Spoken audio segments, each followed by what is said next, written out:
Hello students, आज के इस लेक्चर में हम chapter number 8 poverty in India की एक्सरसाइज सॉल्व करने वाले हैं। तो इसका एक्सप्लेनेशन स्टार्ट करने से पहले मैं आपसे रिक्वेस्ट करूंगी कि अगर अभी तक आपने चैनल को सब्सक्राइब नहीं किया है तो चैनल को सब्सक्राइब कीजिए एंड बेल आइकन बटन को प्रेस कीजिए ताकि आपको लेटेस्ट वीडियो के नोटिफिकेशंस मिलते रहे। वीडियो को लाइक करना एंड शेयर करना नहीं भूलना है। डियर स्टूडेंट्स, यहाँ पर सबसे पहला जो क्वेश्चन आप लोगों को दिया है, question number 1, assertion and reasoning questions.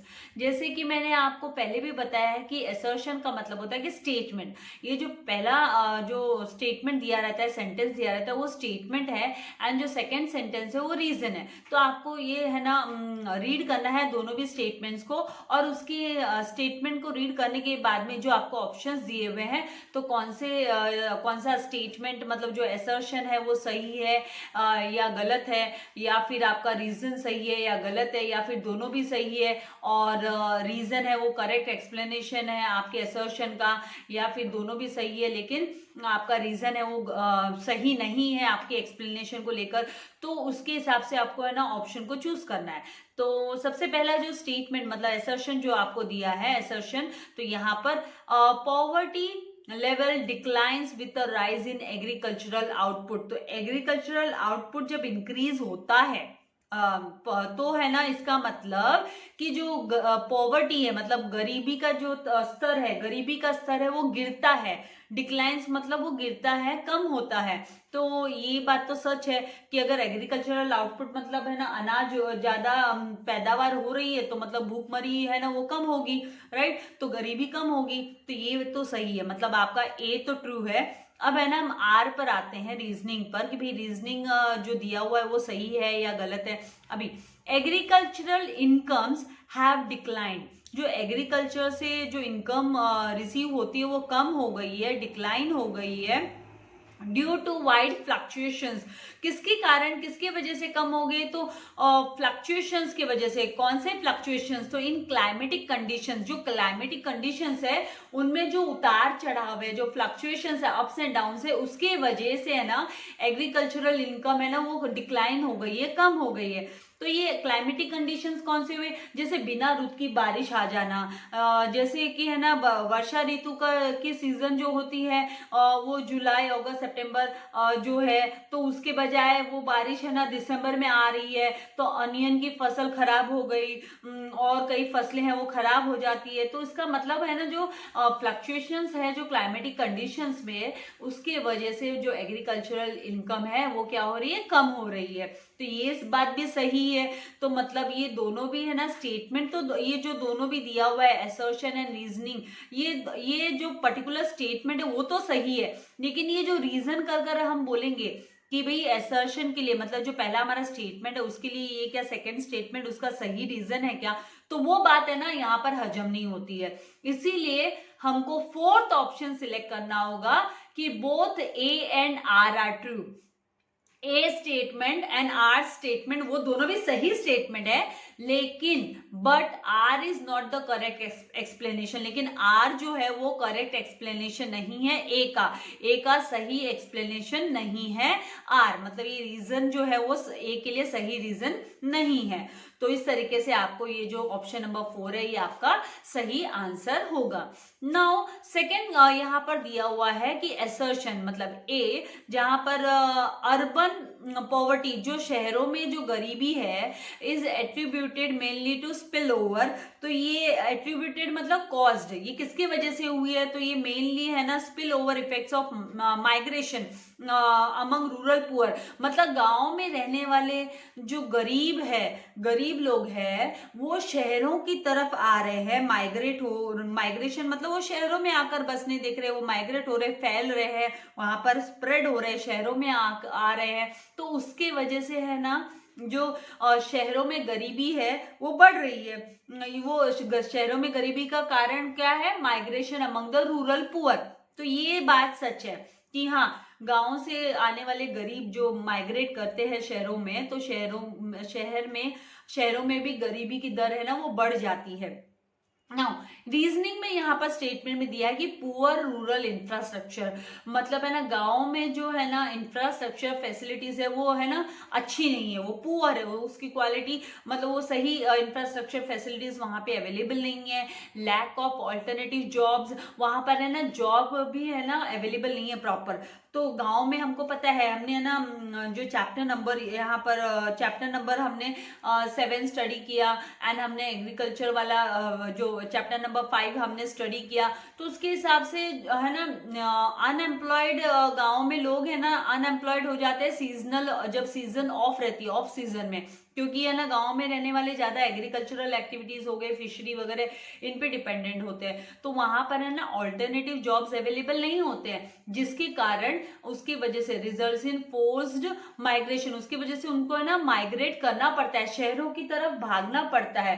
तो ये बात सच्ची है कि शहरों की तरफ वो किस वजह से, किस कारण से भाग रहे हैं, तो पुअर इंफ्रास्ट्रक्चर फैसिलिटी, जो गांव में है ना इंफ्रास्ट्रक्चर फैसिलिटी नहीं होने की वजह से एंड है ना ऑल्टरनेटिव जॉब अपॉर्चुनिटीज ना होने के कारण वो शहरों की तरफ भाग रहे। तो यहाँ पर दोनों भी स्टेटमेंट सही है। उसी के साथ साथ है ना ये जो सेकंड स्टेटमेंट यहाँ पर जो दिया हुआ है वो क्या है, वो सही इसका सही कारण है, सही कारण है। तो हमें ना ऑप्शन नंबर 3 सिलेक्ट करना होगा कि both A and R are true and R is the correct explanation of A. तो आपको थर्ड ऑप्शन सिलेक्ट करना होगा आपके इस आंसर के लिए, इस क्वेश्चन के आंसर के लिए। तो आई होप आपको ये समझ में आ रहा है। और मैं क्यों आपको ये है ना एक्सप्लेन करके दे रही हूँ, क्योंकि ये आपको 12th स्टैंडर्ड में बोर्ड में भी ये क्वेश्चन जो आएगा वो 1 मार्क के लिए आएगा। और असर्शन एंड रीजनिंग वाले क्वेश्चन जो है वो कॉम्पिटिटिव एग्जाम्स में भी काफी पूछे जाते हैं। तो इन फ्यूचर में जब आप है ना कॉम्पिटिटिव एग्जाम्स अटेम्प्ट करोगे तो वहां पर भी आपको ये है ना हेल्पफुल होगी। तो इस तरीके की चीजें आपको समझ में आनी चाहिए कि कैसे इनका आंसर्स देना है, किस तरीके से हमको क्वेश्चन को समझना है। नाउ थर्ड क्वेश्चन यहाँ पर है, असर्शन में दिया है कि relative poverty is found in all the countries of the world. सारे जो कंट्रीज है वर्ल्ड की कंट्रीज, सब जगह पर है ना हम पॉवर्टी फाइंड आउट करते हैं, रिलेटिवली सब जगह पे है ना पॉवर्टी है। ऐसा नहीं है कि है ना इंडिया में ही, भारत में ही गरीबी है, गरीबी है ना सभी जगह पे। जहाँ पर रिलेटिव जो पॉवर्टी होती है वो मतलब क्या कि है ना जो स्टैंडर्ड ऑफ लिविंग है वो है ना different sections of the people का डिफरेंट डिफरेंट है, मतलब इनकम के आधार पर, वेल्थ कंजम्पशन के आधार पर है ना पॉवर्टी को हम मेजर करते हैं, रिलेटिव पॉवर्टी को। तो ये सभी ऐसा नहीं है कि अमेरिका में कोई है ना गरीब नहीं है, सब एक ही लेवल के है। तो रिलेटिव पॉवर्टी तो सारे है ना ऑल ओवर द कंट्रीज में है ना वर्ल्ड के है। तो ये इस बात तो सच्ची है कि ट्रू है ना। यहाँ पे रीजनिंग वाला जो स्टेटमेंट है उसमें बोला differences in the levels of income, जो इनकम का लेवल का जो डिफरेंसेस है इज द ओनली क्राइटेरिया। क्या खाली यही क्राइटेरिया है, यही चीज को हम है ना कंसिडर करते हुए जज करते हैं क्या रिलेटिव पॉवर्टी को? तो ये बात है ना हजम नहीं होती, क्योंकि है ना रिलेटिव पॉवर्टी को कंसिडर करने के लिए ना इनकम लेवल, वेल्थ होता है, consumption, economic inactivity, unemployment, old age, ये सब है ना हमको कंसिडर करना होता है। इसको जब हम रिलेटिव पॉवर्टी को जज करते हैं तो हम है ना बहुत सारे पॉइंट्स को कंसिडर करते हुए करते हैं, बहुत सारे क्राइटेरियाज लेते हैं। तो खाली इनकम लेवल क्राइटेरिया नहीं है। तो आपका ये जो रीजनिंग वाला स्टेटमेंट है ना ये फॉल्स स्टेटमेंट हो जाता है। तो आपका जो सही ऑप्शन होगा इस क्वेश्चन के लिए वो होगा कि ऑप्शन नंबर 1, जहां पर ए इज ट्रू, ए सही स्टेटमेंट है, लेकिन है ना आर जो रीजनिंग है वो फॉल्स है, ये फॉल्स है। तो इस तरीके से आपको ये फर्स्ट ऑप्शन सिलेक्ट करना है, क्योंकि यहाँ पर ये खाली इनकम, ये जो इनकम वो खाली एक क्राइटेरिया नहीं है जज करने के लिए रिलेटिव पॉवर्टी को। जैसे मैंने आप लोगों को बताया कि इसमें है ना वेल्थ होता है, level of wealth, level of consumption हुआ, इकोनॉमिक इनएक्टिविटी हुआ, जैसे अनएम्प्लॉयमेंट हुआ, ओल्ड एज हुआ। तो बहुत सारी चीजें हैं, बहुत सारे क्राइटेरियाज हैं जो कि हम है ना यूटिलाइज करते हैं मेजर करने के लिए रिलेटिव पॉवर्टी को। नाउ नेक्स्ट यहाँ पर फोर्थ क्वेश्चन है, उसमें बोला कि poverty is not just lack of money. Poverty का मतलब, गरीबी का मतलब खाली है पैसे की कमी होना नहीं होता है, but also lack of capabilities. तो ये भी बात सच्ची है कि गरीबी खाली पैसे की कमी है उसके वजह से नहीं, लैक ऑफ कैपेबिलिटी की वजह से भी होती है। तो ये सच्ची, ये सही स्टेटमेंट है। नाउ इसकी रीजनिंग में lack of freedom to satisfy hunger, कि आपको कोई आज़ादी नहीं है कि आप अपनी भूख को है ना शांत कर सके, भूख को मिटा सके, उसकी आज़ादी आपके पास नहीं है। Lack of health care facilities, आपको है ना प्रॉपर हेल्थ केयर फैसिलिटीज नहीं मिल रही है। Then denial of political freedom leads to poverty, और आपको है ना पॉलिटिकली आपको है ना फ्रीडम नहीं है, तो उसके वजह से भी है ना गरीबी है ना वो बढ़ती है। तो ये जो रीजनिंग है यहाँ पर ये भी सही है कि भी है ना lack of freedom to satisfy hunger, lack of health care facilities and denial of यहाँ पर पॉलिटिकल फ्रीडम। तो पॉलिटिकली हमको फ्रीडम ना अलाउड होने की वजह से भी है ना ये जो पॉवर्टी है वो इंक्रीज होती है। तो यहाँ पर ये दोनों भी स्टेटमेंट सही है, और ये जो कारण है, रीजन है, ये सही रीजन है कि पॉवर्टी खाली मनी के वजह से नहीं, लैक ऑफ कैपेबिलिटीज के वजह से भी होती है। तो करेक्ट एक्सप्लेनेशन हो गया ये ए के लिए। तो यहाँ पर both A and R true and R is the correct explanation of A. आपको ये ऑप्शन सिलेक्ट करना होगा। नाउ नेक्स्ट फिफ्थ पर आते हैं। तो फिफ्थ इसमें दिया है कि फूड सिक्योरिटी, जो खाने के फूड सिक्योरिटी जैसे हुआ कि आपको सिक्योर किया कि भाई आपको खाना मिलेगा, फूड मिलेगा, आपको credit facilities guarantee, social protection receive होगा गरीबों को। तो ये मतलब है ना ये स्टेटमेंट है। और इसका जो रीजन यहाँ पर दिया कि लीकेजेस इन एडमिनिस्ट्रेटिव सिस्टम, जब भी एडमिनिस्ट्रेटिव सिस्टम में कोई लीकेज होता है, मतलब परपेचुएट्स पॉवर्टी को आप है ना जस्टिफाई नहीं कर सकते हो, तो उस लीकेजेस की वजह से। तो यहाँ पर ये जो दोनों स्टेटमेंट है ये एक दूसरे को रिलेट नहीं कर पा रहे। Food security, credit facilities guarantee, social protection to the poor, ये सब तो है ना एडमिनिस्ट्रेटिव सिस्टम से ही मिलती है, मतलब ये तो है ना जो गवर्नमेंट है वो ही अलाउड करती है। तो यहाँ पर ये जो है ना रीजन है ना ये सही रीजन नहीं हो पाता है इसका कि भाई लीकेज होने की वजह से ना पॉवर्टी इंक्रीज हो रही है, लीकेजेस इन एडमिनिस्ट्रेटिव सिस्टम उसके वजह से ये है ना इंक्रीज हो रही है पॉवर्टी। तो ये सही स्टेटमेंट नहीं हो पा रहा है, यहाँ पर रीजन नहीं हो पा रहा है। स्टेटमेंट दोनों भी सही है, लेकिन ये इसका एक तरफ बोल रहे हैं कि भाई एडमिनिस्ट्रेटिव सिस्टम से ही हमको फूड सिक्योरिटी मिलती है, क्रेडिट फैसिलिटी मिलती है, और फिर यहाँ पर हम रीजन में लीकेजेस इन देकर हम इंक्रीज इन पॉवर्टी देंगे। तो ये सही स्टेटमेंट, यहाँ पर स्टेटमेंट का सही रीजन नहीं होता है। तो स्टेटमेंट ये दोनों भी सही है, स्टेटमेंट ये दोनों भी सही है, लेकिन ये कारण है ये सही कारण नहीं है पहले वाले स्टेटमेंट का। इसीलिए आपको जो ऑप्शन सिलेक्ट करना होगा both A and R true, दोनों सही है, but R is not the correct explanation of A. लेकिन आर है ना करेक्ट एक्सप्लेनेशन नहीं है ए का, मतलब है ना असर्शन का करेक्ट एक्सप्लेनेशन, रीजनिंग नहीं है यहाँ पर। नाउ नेक्स्ट हम मूव करेंगे क्वेश्चन नंबर 2 पर। तो क्वेश्चन नंबर 2 में यहाँ पर आपको है ना find the odd one out, आपको odd word out find out करना है। तो यहाँ पर आपको हेडिंग दी है कि कलर्स ऑफ राशन कार्ड। तो राशन कार्ड का जो कलर है इंडिया में वो व्हाइट कलर का आपने देखा होगा, आपने सेफ्रन कलर का देखा होगा, येलो कलर देखा होगा, कहीं ना कहीं देखा होगा, नहीं तो सुना होगा, और नहीं देखा है नहीं सुना है तो अब समझ जाइए कि राशन कार्ड के जो कलर है, जो राशन कार्ड जो है ना राशन की दुकानें होती है जहां पर है ना गवर्नमेंट सब्सिडाइज्ड रेट में है ना फूड ग्रेन्स एंड केरोसिन वगैरह है ना प्रोवाइड कर देती है लोगों को। तो उसमें ना गवर्नमेंट ने है ना 3 टाइप के राशन कार्ड्स बनाए हैं कलर्स के, कि व्हाइट कलर वाला, सेफ्रन वाला एंड येलो वाला। और यहाँ पे ये ग्रीन वाला राशन कार्ड नहीं है, तो ये जो ग्रीन कलर वाला है ये ऑड वन हो गया, green is the odd one, green colour ration card नहीं होता है। Now second, high poverty ratio. तो हाई पॉवर्टी रेशियो में छत्तीसगढ़ पॉवर्टी रेशियो में आएगा, झारखंड आएगा, बिहार आएगा, केरला हाई पॉवर्टी रेशियो में नहीं आता है। केरला में तो अच्छा खासा मतलब केरला है ये हाई पॉवर्टी में नहीं आता है, क्योंकि यहाँ पर केरला का तो जो पॉवर्टी रेशियो वो 7.1 है, जबकि यहाँ पर जो दिया हुआ है हमें छत्तीसगढ़ का 39.9% है, झारखंड है तो जो झारखंड का है वो 36.9% का है, एंड जो बिहार है तो बिहार का 33.7% का जो पॉवर्टी रेशियो है एज पर द सर्वे, जो सर्वे हुआ था स्टेट वाइज पॉवर्टी रेशियोज का सर्वे 2017-18 के सर्वे के हिसाब से जो फाइंड आउट किया गया इन परसेंटेज, वो सोर्सेस लिए गए इकोनॉमिक सर्वे के सोर्सेस से हमने फाइंड आउट किया हुआ है। तो ये टेक्स्ट बुक में भी दिया हुआ है आपके पेज नंबर 53 पर। तो ये जो केरला है इसका तो 7.1% ही पॉवर्टी रेशियो है, तो वहाँ पे गरीबी कम है। तो ये कम वाला हमको है ना ऑड वन आउट में दे देना है। और बाकी ये छत्तीसगढ़, झारखंड एंड बिहार है ना, ये हाई पॉवर्टी रेशियोज के अंडर में आते हैं। इनका जो पॉवर्टी रेशियो वो ज्यादा है इन स्टेट्स का।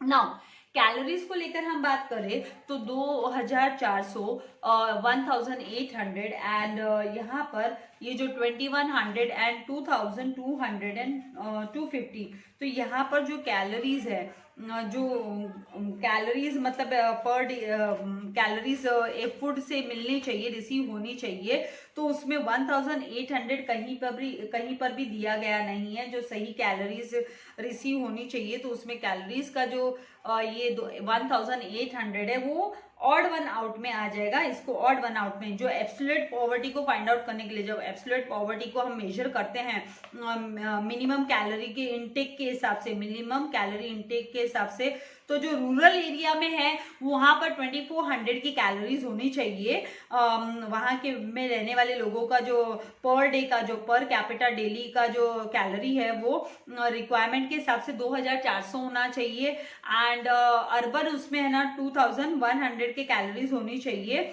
एंड जहां पर ऑन एवरेज अगर हम बात करें तो 2250 की ऑन एवरेज होनी चाहिए। तो 1800 कहीं पे भी है ना, या ये जो 1800 कैलोरीज है वो कहीं पर भी आपको यहाँ पे दिखाई नहीं देगी इस चैप्टर में। एब्सोल्यूट पॉवर्टी के हिसाब से है ना आपको 2400, 2100 एंड 2250 आएगी। तो ये जो 1800 है ये ऑड वन आउट होगा आपका। तो आपको इस तरीके से इसको ऑड वन आउट लिखना है। नाउ नेक्स्ट जो क्वेश्चन नंबर 3 है उसमें आपको गिव इकोनॉमिक टर्म्स, आपको है ना इकोनॉमिक टर्म्स देना है। मतलब आपको स्टेटमेंट रीड करना है, स्टेटमेंट को समझना है, फिर उसके लिए सही एक वर्ड देना है। तो denial of opportunities to certain section of the people in the society. तो मतलब आपको जो पर्टिकुलर सर्टेन सेक्शन के जो लोग हैं सोसाइटी में, उनको जब अपॉर्चुनिटीज रिसीव नहीं होती है तो वो कौन सा यहाँ पर जो इकोनॉमिक टर्म होगा तो वो पॉवर्टी होगा। तो that will be the poverty. तो यहाँ पर आपको पॉवर्टी लिखना है कि भाई पॉवर्टी ये सही इकोनॉमिक टर्म है for the denial of this opportunities to certain section, particular section society के जो लोग हैं, पर्टिकुलर सेक्शन के जो लोग हैं उनको अपॉर्चुनिटीज रिसीव नहीं होती, तो मतलब पॉवर्टी हो गया। Now concept of poverty that covers material and non material dimensions. तो material and non material dimensions को जो कवर अप करती है पॉवर्टी, उस पॉवर्टी को हम कौन सा पॉवर्टी बोलते हैं? तो that will be the multidimensional poverty, that will be known as multidimensional. तो यहाँ पर हमको जो वर्ड लिखना है वो मल्टी डायमेंशनल पॉवर्टी लिखना होगा। नेक्स्ट यहाँ पर मूव करेंगे हम कि poverty judged on the basis of relative standards of living of the people. मतलब लोगों के जो स्टैंडर्ड ऑफ लिविंग के हिसाब से हम जज करते हैं पॉवर्टी को, तो उसको कौन सी पॉवर्टी बोलते हैं? तो that is called as relative poverty, that is known as relative poverty, जो कि है ना differences in the levels of income के हिसाब से, wealth and consumption, economic inactivity के हिसाब से हम फाइंड आउट करते हैं। नाउ जो नेक्स्ट यहाँ पर है वो है कि poverty that can be completely eradicated. Completely हम जिसको इरेडिकेट कर सकते हैं, रिमूव कर सकते हैं, तो that is the absolute poverty. तो क्योंकि एब्सोल्यूट पॉवर्टी में क्या है, एब्सोल्यूट पॉवर्टी में हम है ना पर कैपिटा, जो प्लानिंग कमीशन है वो per capita daily calorie requirement एक बंदे को जो गांव में रहता है उसको 2400 रिसीव होनी चाहिए, एंड जो शहर में रहता है उसको 2100 रिसीव होनी चाहिए। तो ऑन एवरेज है ना 2250 होनी चाहिए। तो मतलब तो हम एब्सोल्यूट पॉवर्टी को हमें ना कंप्लीटली इरेडिकेट कर सकते हैं, बट लेकिन हम रिलेटिव पॉवर्टी को नहीं कर सकते, क्योंकि है ना सबको एक लेवल का आप एप्रोप्रिएट लेवल पे नहीं ला सकते, राइट? क्योंकि रिलेटिव पॉवर्टी हो तो स्टैंडर्ड ऑफ लिविंग के हिसाब से होती है। नाउ जो फिफ्थ वन यहाँ पर है कि थ्रेशोल्ड एक्सपेंडिचर जो है नीडेड टू सेटिस्फाई जिस basic human needs at socially acceptable levels. तो सोशली जो एक्सेप्टेबल लेवल्स है, मतलब जो बिलो जो पॉवर्टी लाइन के है, तो पॉवर्टी लाइन वाले लोगों के लिए हमको है ना एक्सपेंडिचर्स की जरूरत होती है, खर्चा करने की जरूरत होती है, ताकि उनको जो बेसिक रिक्वायरमेंट है, उनकी नीड्स है, ताकि वो सोशली वो भी स्टैंड कर सके सोसाइटी में, वो कंफर्टेबली रह सके, उनको खाने पीने की फैसिलिटी मिल सके। तो उसके लिए है ना आपको जो टर्म यूज करना है वो पॉवर्टी लाइन, यहाँ पे जो इकोनॉमिक टर्म आएगा वो पॉवर्टी लाइन आपका इकोनॉमिक टर्म होगा। तो आई होप यहाँ तक आपको है ना जो कॉन्सेप्ट है वो समझ में आ गया है। तो इस वीडियो लेक्चर में मैं आपको यहाँ तक ही एक्सरसाइज प्रोवाइड करूंगी। नेक्स्ट वीडियो में हम है ना question number 4, 5 and 6 cover up करेंगे। तो आपको लाइक एंड शेयर करना नहीं भूलना है। Thank you very much. God bless you all dear students.